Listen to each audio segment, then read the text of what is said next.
The question is differential equation of the displacement x of t of a spring fixed to a support at the upper end and a weight is at its lower end is given by 10 into d square x by dt square plus dx by dt plus 200x is equal to 0. The weight is pulled down 0.25 centimeter below the equilibrium position and then released. Find the expression for the displacement of the weight from its equilibrium position at any time t during its first upward motion. So as per the question, the displacement is given through that differential equation. We need to find that expression for the displacement x, means we need to get the solution of the given differential equation with all the available data. So start with the given equation 10 into d square x by dt square plus dx by dt plus 200x is equal to 0. The same equation can also be written as 10d square plus d plus 200 into x equal to 0, where capital letter D represents d by dt, which is clearly a differential equation with the constant coefficients. To solve this, we need to find the complementary function, and to get the complementary function, we start with auxiliary equation. So starting with the auxiliary equation, we get 10m square plus m plus 200 as equal to 0. That means m will be, after solving that quadratic equation, m will be minus 0.05 plus or minus 4.5 into I, a complex root, with the real part alpha as minus 0.05, imaginary part as 4.5. So the solution x will be equal to e power alpha t. Real part alpha is minus 0.05. So e power minus 0.05 t into c1 into cos of 4.5 into t plus c2 into sine of 4.5 into t. This is the solution. Now we'll try to find that constants c1 and c2 by using whatever the data we are having in the question. Initially at t equal to 0, x will be 0.25. So read the question carefully. The weight is pulled down 0.25 centimeter below the equilibrium position and then released. Before the vibration starts, the weight is pulled down from the static equilibrium position. The weight is pulled down by 0.25 centimeter. Before the release, it is below 0.25 centimeter the static equilibrium position. So at t equal to 0, x will be 0.25, that is displacement actually from the static equilibrium position. So put t as 0 and x as 0.25 in that solution 1. We get c1 as equal to 0.25. Before the release at t equal to 0, initially this velocity dx by dt will be 0. So that also can be used. At t equal to 0, dx by dt is 0.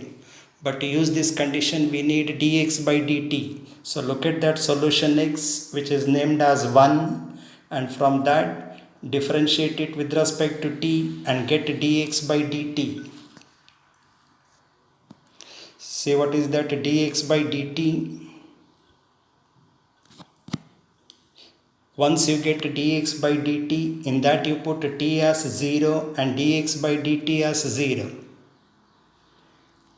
Calculate. You get c2 as equal to 0.003. So c1 will be 0.25, c2 will be 0.003. So substituting c1 and c2 in that general solution, x is equal to, we get x as equal to e power minus 0.05 t into 0.25 cos 4.5 t plus 0.03 into sine 4.5 t. The expression for the displacement x as it is asked in the question. Then see that question number 3.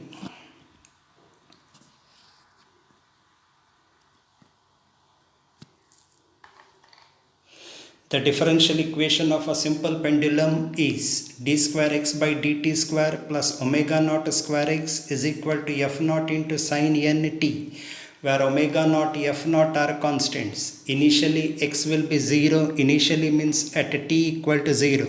It is said that x will be equal to 0, dx by dt will be 0. You are asked to solve it. Means you have to find that x in terms of the independent variable t. At any time t, you have to see what is x is equal to. So again start with the given equation d square x by dt square plus omega naught square x is equal to f naught into sin n t. If you write the derivative in terms of capital letter D, then that equation will be capital letter D square plus omega naught square into x is equal to f naught into sin n t, which is clearly a differential equation with the constant coefficient. Moreover, it is non-homogeneous. So to find the solution x for this equation, we need to find the complementary function particular integral. Then x will be equal to the complementary function plus the particular integral. So here the dependent variable is x, independent variable is t. So start with the auxiliary equation. Auxiliary equation will be m square plus omega naught square equal to 0. M square will be equal to minus omega naught square. M will be equal to plus or minus root of minus omega naught square. Root of minus means I. So plus or minus omega naught into I. Roots are complex. So complementary function will be equal to C1 into cos omega naught t plus C2 into sin omega naught t. Then the particular integral. Particular integral will be, look at the equation written in the notation capital letter D. From that you can write what is the particular integral. Particular integral will be f naught into sin n t divided by d square plus omega naught square.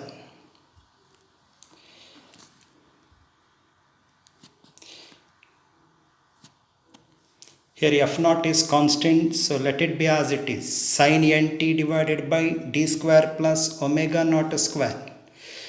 Now numerator is sin n t. So the second case of particular integral calculation, where we have to replace d square by minus n square, provided denominator is not 0. So replacing d square by minus n square, we get the particular integral as f naught into sin n t divided by omega naught square minus n square. So we have the complementary function, we have the particular integral. Now add these two. So x will be equal to, complementary function is c1 into cos omega naught t plus c2 into sin omega naught t, plus the particular integral will be f naught into sin n t divided by omega naught square minus n square. Now look at the question properly. Initially at t equal to 0, x will be 0. Displacement is 0 here. Velocity dx by dt is 0. So see the question, read the question again. The differential equation of the simple pendulum is given by, initially means the pendulum is at rest. So displacement x will be 0, velocity will be 0. So you can use this condition at t equal to 0, x is equal to 0. Put it in that equation 1, the solution of the differential equation. You get C1 as equal to 0 by putting x as 0 and t as 0. Cos 0 is 1, sin 0 will be 0. So C1 will be equal to 0. To use the other condition at t equal to 0, dx by dt is 0. We need to find dx by dt. So look at that solution 1, which is given as x is equal to. Differentiate it with respect to t, get dx by dt. Once you get dx by dt, in that you can put t as 0 and dx by dt as 0. Carefully get the derivative dx by dt. In that you have to put x as 0, t as 0, dx by dt as 0, t as 0, dx by dt as 0. with which we get C2 as equal to minus F naught into n divided by omega naught into omega naught square minus n square. So substituting C1 and C2, we get x as equal to. Finally, we get that x in the form, we can write it in the form F naught divided by omega naught square minus n square into sin nt minus n into sin omega naught t divided by omega naught. This will be the solution of that differential equation.